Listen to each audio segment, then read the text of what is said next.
Wonder-working power in the precious... Incredible as they seem, are not the results of mass hysteria.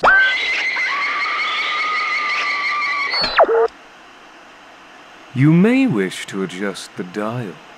You are currently tuned into the wrong station.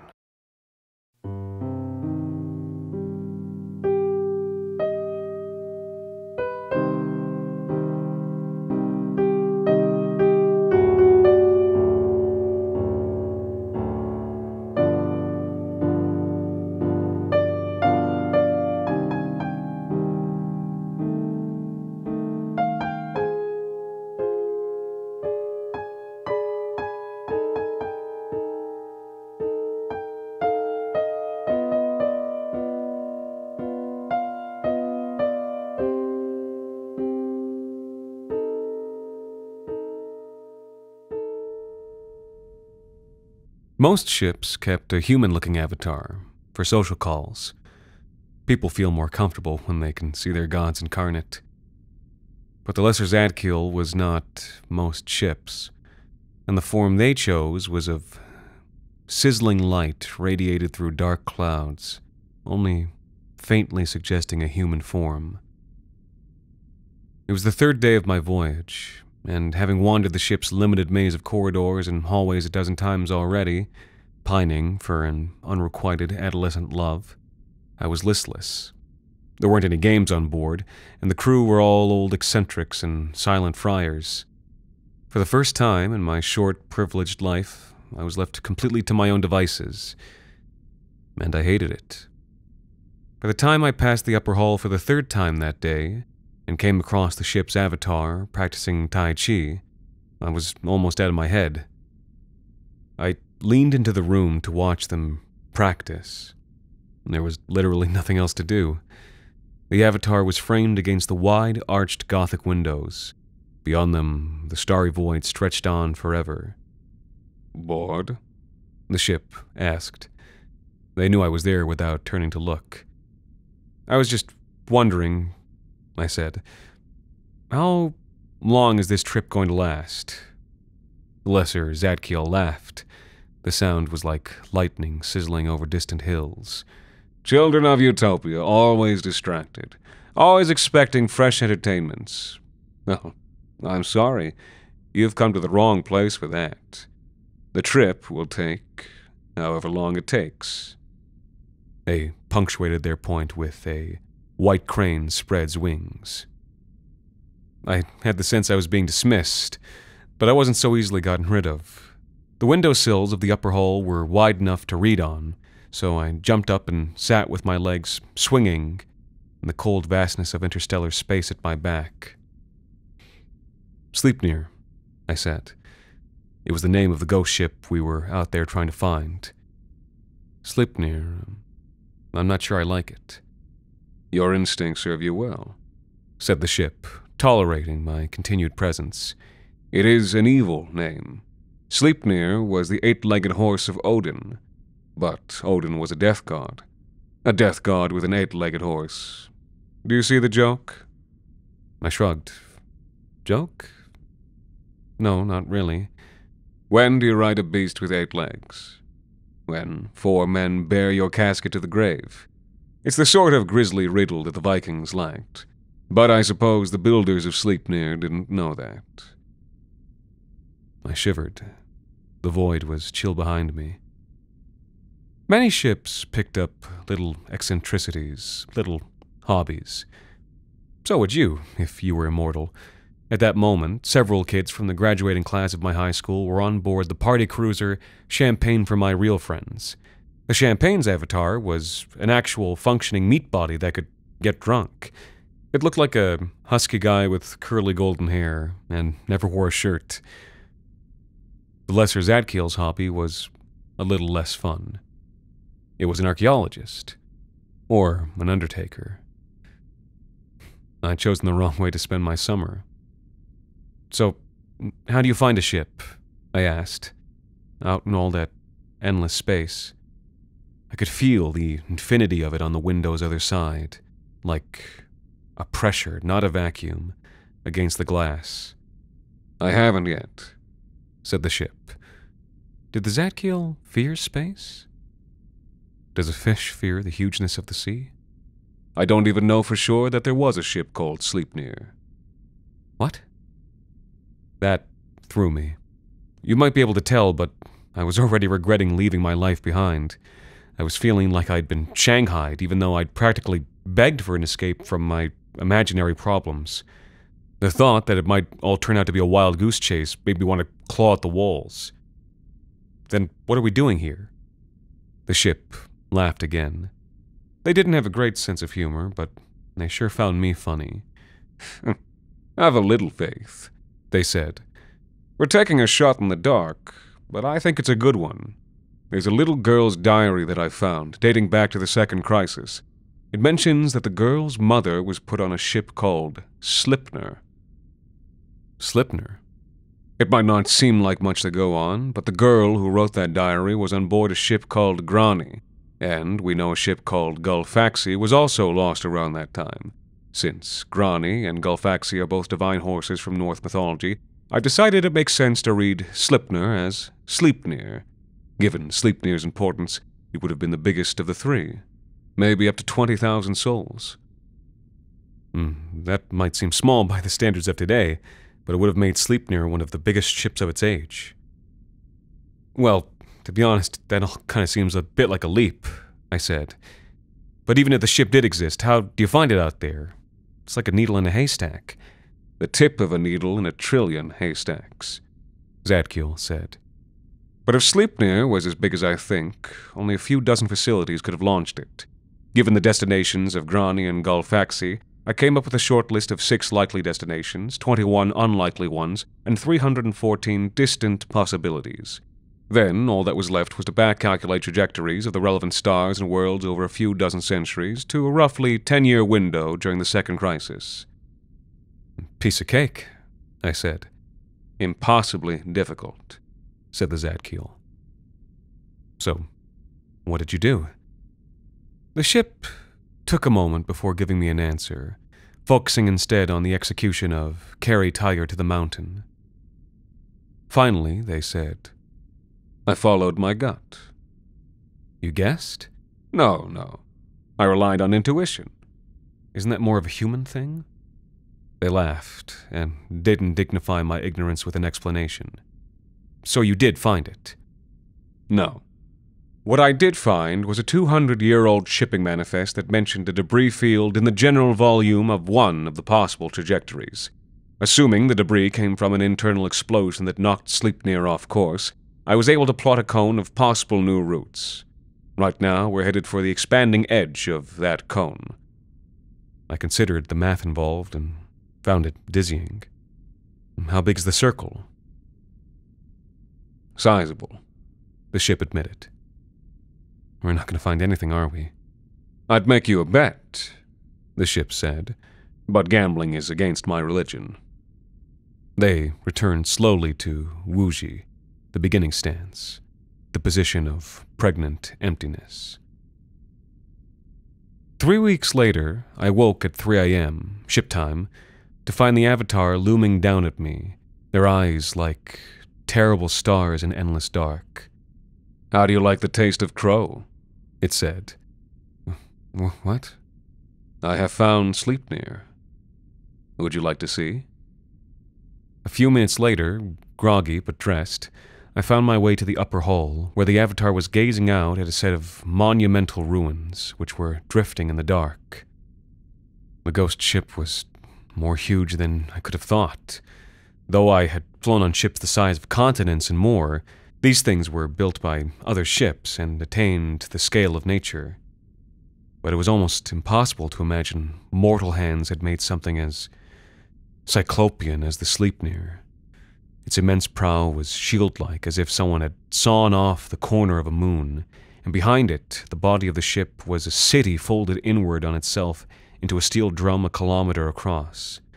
Against this dark vastness, the lesser Zadkiel was like a hagfish at a whale's sunken corpse, a damselfly against a temple wall. "How did you find it?" I asked. I was awed by the scale of the thing. The excitement was like sparkling water in my chest. "I can't tell you," said the ship. "You mean my little human brain couldn't understand?" "I mean my big machine brain can't understand. So many guesses had to be right in order for me to find her here. Statistically, it shouldn't have happened. I might almost say." The ship hesitated. "What?" "That the Sleipnir wanted to be found." I thought of that cold and monstrous hulk waiting out there, silent in the dark. "Please don't say that," I said. "Why not?" said the Lesser Zadkiel. "Wouldn't you want to be?" After only a few moments, the Zadkiel's drones began to stream across the Sleipnir's sleeping skin, like fireflies in a summer night. A sudden envy seized me. After so long trammeled on the ship, I longed to be free, to fly the night and explore as they did. "Zadkiel," I said, "can I go with them?" The Avatar turned to stare at me for a long moment, its mind opaque behind those glowing eyes. "It may not be the best idea. The Sleipnir could be dangerous? No. I have the power to keep you safe. But it is a ghost ship. Are you prepared for what you'll find?" Because I was naive, I said, "I'm not scared of ghosts." The Zadkiel dipped its head. "Then I have no right to stop you." A short time later, I was sheathed in black and sentient fiber, warm, well-nigh indestructible, and thinner than a single human hair, so it felt like being naked in the void. The suit breathed a slight pressure behind me, so that I could move through vacuum as though swimming. I swam with a slow breaststroke in between the stars. Around me, the stream of drones had finished its catalogue of the Sleipnir's interior, and were now flowing down toward a newly opened hatch. Each drone embodied a fragment of the Zadkiel's attention and self, and following them was like swimming through a school of bioluminescent fish down towards some sunken mountain in the ocean depths. I sank with them, down through an open hatch. "Welcome aboard." The Zadkiel's voice was a murmur in my ears. "Yours is the first heart to beat here in 1,600 years." Down a hexagonal corridor I tumbled, lit only by the ghostly candles of passing drones, until my feet touched down at the elbow of the tunnel, and gecko grips let me walk with halting steps toward the Sleipnir's central vault. "I found some records," the Zadkiel said. 13 odd generations lived and died aboard this ship. Roughly 23,000 people aboard toward the end, though records grow unreliable by then. I've sent you what amounts to the final manifest. Browse it, if you like. I was already flicking through the bank of long dead faces, which the suit projected onto membranes covering my eyes. Do you sometimes notice certain features fit in certain times? How people of a certain era share a certain look? There was something similar among all these faces, a heaviness of feature, maybe a heaviness of heart. Then, from among all those faces that belonged, one suddenly stood out. A girl of about my age at the time, who looked like someone I might have known before. A modern face, a familiar face just on the edge of recognition, like a word on the tip of the tongue. Something burned in those eyes, above the sharp cheeks, below the dark brows. Even in a blurry photo, long degraded, something burned. What is it? The Zadkiel asked. Never mind, it's stupid. Say what you were going to say. You know that I believe in intuition. This girl... I think I've met her before. Interesting. Like I said, it's stupid. Out here, said the Zadkiel, how can we make such judgments? We're in the deep, far enough from creation that the normal rules run thin. Space is infinite, and in infinity all things by definition must occur. Somewhere out in that infinity, there may be beings identical to us, down to the atom, sharing this same conversation. Somewhere, some version of you and she have met, perhaps. And perhaps identity, in some yet undiscovered way, links all these endless variations, these counter-expositions in the endless fugue. Out here, we cannot help but entertain such thoughts. And when the ship said this, I wanted it to be true. It felt right, though I couldn't bring myself to believe it. "You're giving me too much credit," I said. "It's just my overactive imagination daydreaming about a pretty face." "Oh, most likely," said the ship. "Most likely."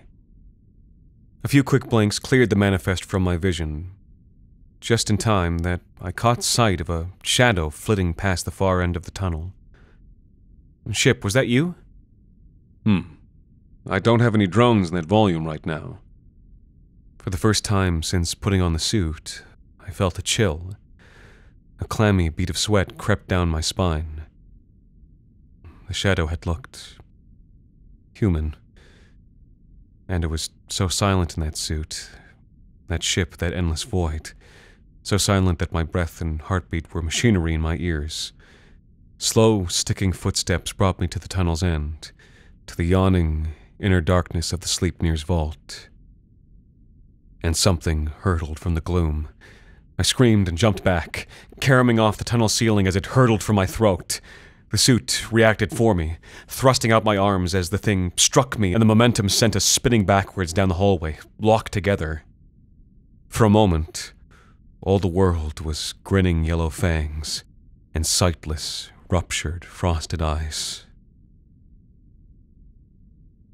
"Are you all right?" said the Lesser Zadkiel. "Yeah. Yeah." I caught my breath as a slow ricochet carried me back to the tunnel floor. The corpse's cold eyes were still boring into me. It was just a ghost. "I'm sorry, I thought you understood," the Zadkiel said. "Among other forms of debris, there are over 20,000 bodies in the central vault." But was the ship sorry? I wasn't sure. Maybe there was a certain satisfaction in their voice. Children of utopia, they'd called us. Sheltered, naive. Up until that moment, the Sleipnir's death had been theoretical to me. But now I held it in my arms. It was real. It had happened. It was still happening. The bodies had never had the chance to fully decompose. They were newly dead forever. I studied the body. It had had time to putrefy in 0G, before the vault had ruptured, freeze-drying the corpse with nightmarish effect. The body's upper half was bloated, the legs strangely shrunken. Rusty swaths of livor mortis stained the body everywhere, while green and purple blooms of rot beneath the skin were powdered blue by hoarfrost. There are no smells in a vacuum, but the scent of freeze-dried rot in my imagination was so strong I almost gagged. With a little push, I let the corpse spin slowly back into the Sleipnir's inner night. As the darkness swallowed it up, the broken fingers still reached for me, beseeching. "Perhaps a little light," the Zadkiel said, and a pale flare kindled in the vault, throwing long and jittery shadows where the floating bodies veered. What the light revealed was a vast brutalism, a trammeled world of hard angles, steel and concrete tightly packed and hunched together. It wasn't a home. It was a survival engine, with less concession to human dignity than a shipping crate. While the Sleipnir lived, the great 12-sided drum of this space would have spun for artificial gravity, and so its grim pillbox habs were stacked sideways and right side up and upside down, a surreal favela.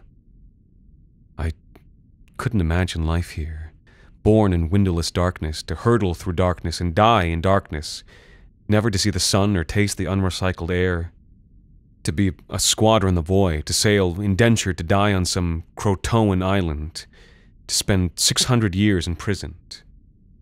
Why did they come? I asked the Lesser Zadkiel. Who would volunteer to live like this? Those who had to. I shook my head. What do you mean, had to? They had a choice, didn't they? I can't think of anything that would make me choose this. No? Nothing? The ship's amusement held an edge. And you, whose ancestors have lived in paradise a dozen generations, what do you know of need or domination? I do not live in paradise. Try telling that to them. To every human being ground to pulp beneath the wheel of abuse that spun for 30,000 years. I bit back a bitter reply. Who likes being told that they don't know what suffering is? But I had no good arguments to make against the ship. I could snarl and bark if I wanted, but I knew it would only be empty noise. Instead, I bit my tongue and jumped into the vault, sinking past jagged chunks of steel and gleaming shards of shattered frozen flesh. The ship went on, in a softer voice. Is there justice in nature? They asked. Or is it a manufactured good? And were these deaths, and 100 centuries of human suffering, a capital investment made for its machinery? And was it necessary, after all? Or only sufficient? The ship murmured on as I sank past grinning broken bodies and the bluish luminescence of its drones. I came at last to the city at the barrel's inner edge, where those that now floated had once lived. By then, the Zadkiel had fallen silent. I opened the manifest again, to find that the ship was filling in biographical detail in real time. Whether this was from records or physical evidence, I didn't know. But the Zadkiel worked fast. Names flew past my eyes almost faster than I could read them. Jeremiah Safford, Astrid Gustafsson. But at that moment, there was only one that I was truly interested in. The girl with the burning eyes now had a name. Moraine Mwangi Taylor. With the name came an address. When I clicked on it, an amber waypoint appeared before my eyes. I began to swim. Down among those gray habitats, the streets were thick with ghosts. Each corner that I passed, some drifting, slowly spinning figure would reveal itself from the blackness, grinning, frozen, hollow-eyed. In the silence and the strobing dark, each apparition came as a sudden shock, and each set of dead sockets peered into me, each set of dead lips laughing and giggling silently at what they saw. Again and again they revealed themselves to me, until my skin crawled and I wanted to scream into the dark. But before too long, the waypoint had led me to another hab. I paused a long moment, staring into the dark space beneath its lintel, afraid of... what? Some living dead thing waiting in the dark? Or simply afraid of finding Moraine Mwangi Taylor dead? And why? I knew she was. And yet, that sense of recognition, kinship that I had felt on first seeing her picture had stuck with me. With it had come a strange hope that she might somehow turn out to be alive. Like how you hope a character you know will die will live each time you reread their story. I stepped into the darkness. The apartment was empty, smaller than my cell aboard the Zadkiel. The final room I checked turned out to be hers. It was a teenage girl's bedroom. In the mind-destroying madness of that ghostly city, in the endless night, it was still a teenage girl's bedroom. Pillows floated in the corner. Frozen succulents and cacti hovered in a cloud of little stones around the garden on the windowsill. In that dim and blue-stained light, I could see how she had mended her dull and much-patched jumpsuits with little patterns in blue thread. Humanity amongst the inhuman. It pierced my heart. "Ship," I asked, fighting down a crack in my voice. "Are there sleep pods on the Sleipnir?" "Talking to me again?" the lesser Zadkiel said. "There are some. Sleipnir was divided up by class, with descendants of the crew on top. In a crisis, some would be able to hibernate themselves in the aft compartments. They were, of course, to be drawn from the upper crust." So there was a chance, then. Whatever had happened to the Sleipnir, there was a chance that she'd survived. dreaming away the centuries in hibernation, like some gel-blooded briar rose in an alloy castle. And for some reason that I didn't understand, I wanted it to be true. Needed it to be true. I didn't ask Zadkiel if the pods were active. I had the story spelled out in my head already, that I would arrive in the aft compartments and find one pod still illuminated from within, somewhere that the Zadkiel had forgotten to look, and then, as life support kicked back in, she would awake, one last survivor of the Sleipnir, and she would recognize me in the same way that I had recognized her. I took to the air and soared past the dead streets, ignoring the upturned faces of the drifting, livid citizens. I didn't dare to believe that this little fantasy of mine might actually happen, but at the same time, I was drunk off of it, and wished for it to come true so badly that a part of myself was almost convinced it would. A love story. It would be an unbelievable love story, and it would make all of this mean something. Zadkiel, I asked, have you discovered what happened to the Sleipnir yet? My imagination ran amok. Space madness, descent into barbarism, or some alien disease. Yes, I have, said the ship. It was nothing remarkable. Just the usual. The usual? What usual? That they fled from Earth, but brought Earth's problems with them. That the same forces that destroyed their lives at home followed them out here. Ahead, the aft bulkhead was a great wall overlooking the fuselage city. It was a defensive last resort for the vital systems. If a meteor pierced both shield and city, it might still be stopped by the bulkhead and the ship would live, though 20,000 souls the poorer. There was a navel of amber light in the middle of that great armored darkness, and I flitted toward it at speed. There, a series of Zadkiel's drones were flowing down an open hatchway. The ship went on. The Sleipnir was designed to give the crew control over any resources aft. In practice, this gave them the power to tyrannize the passengers. And it seems they did. Can a machine offer a despairing shrug? I could hear the impossible gesture in the Zadkiel's voice. The crew was meant to replace itself from the population on board.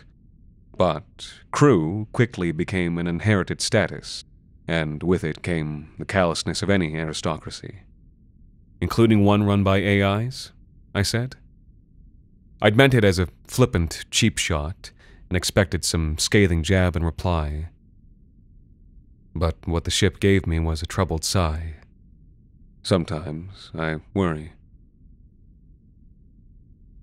Through the bulkhead, I hurtled down frozen expanses of hydroponic agriculture, frozen vegetables thrust pallid from the hard black ice, through still factories turned over to printing of ordnance and edged weapons, past chunks of bulkhead open to the void.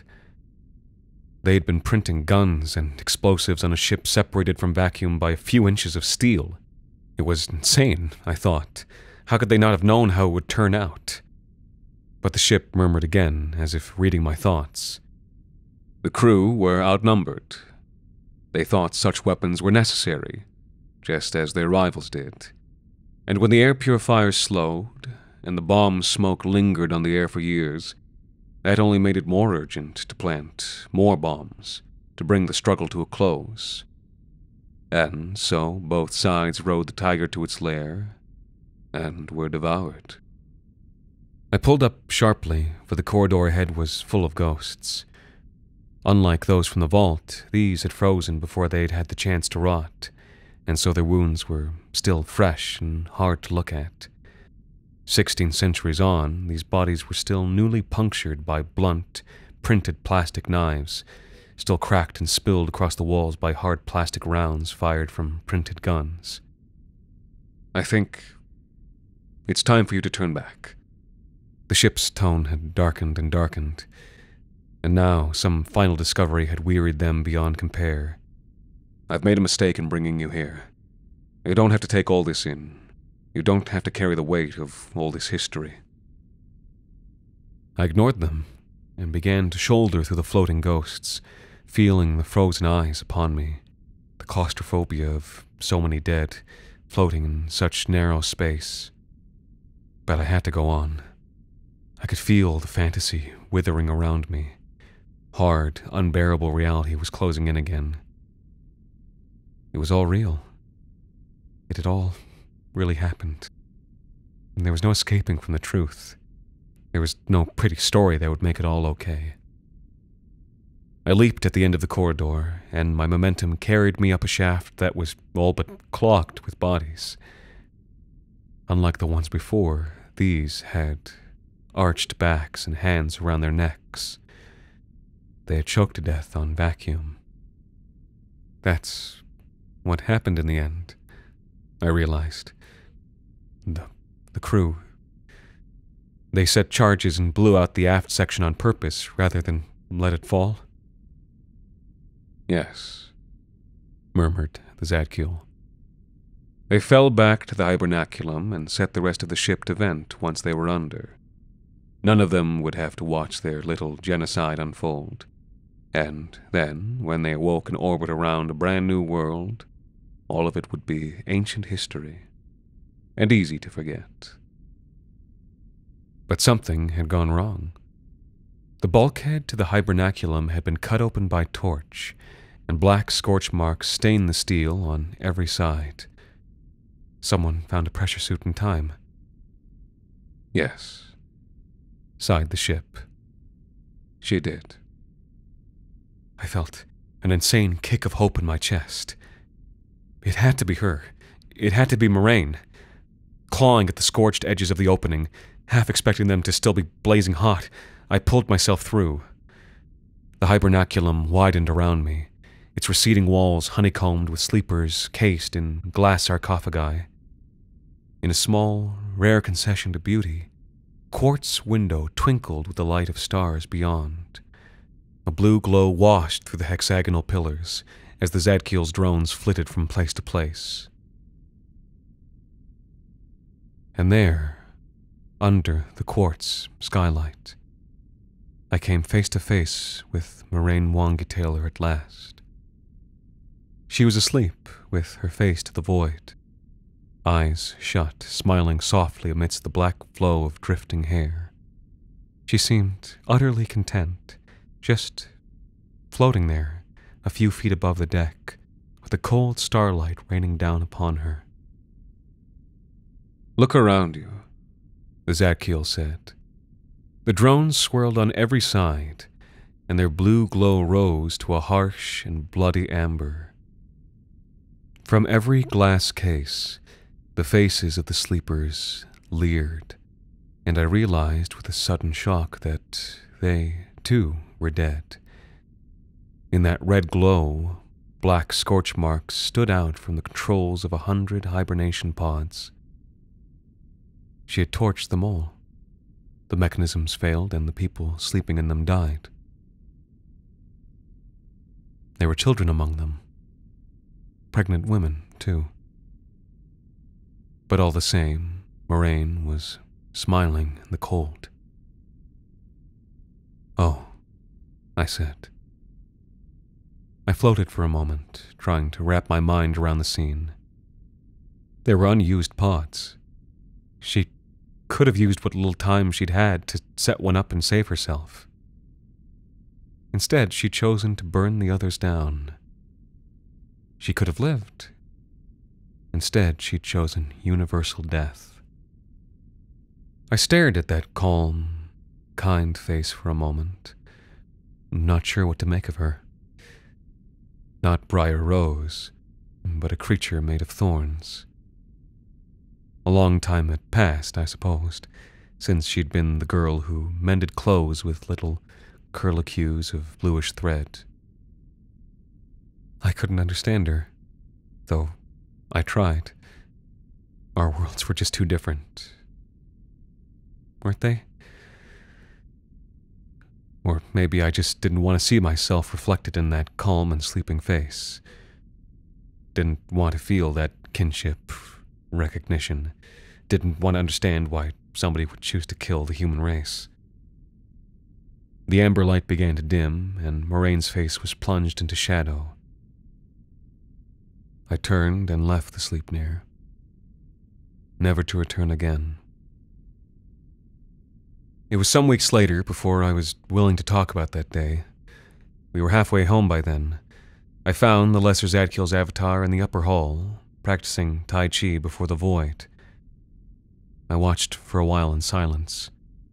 White crane spreads wings, strum lute, diagonal flying. "How many scenes like that have you found?" I asked. "Hundreds." "Why do you do it? Why do you track them down?" "Mechanical curiosity," I assumed. "An inhuman, morbid need to collect and categorize information." "Because they happened," Zadkiel said. "And it matters that these things happened, because they happened to real people, and somebody ought to know." I wish I didn't. Do you? I'll never be able to forget it now. I'll always remember the faces, the rotted ones, the frozen ones, the sleeping ones. Would it matter if you did forget? Those faces would still be there. What was the point of it? I asked, feeling the emptiness boil up. 20,000 people lost, and all that suffering just a single speck in an endless dust cloud. We've made this silly little paradise for ourselves. But what's the point in the face of all that? What's the point when it can never cancel out a moment of all that pain? And though I was begging the ship for an answer, it gave me none. For all the power of its galactic mind, so far beyond the scope of meager human thought. When it finally spoke, its only answer was, "I'm sorry. I don't know. I only do the best I can."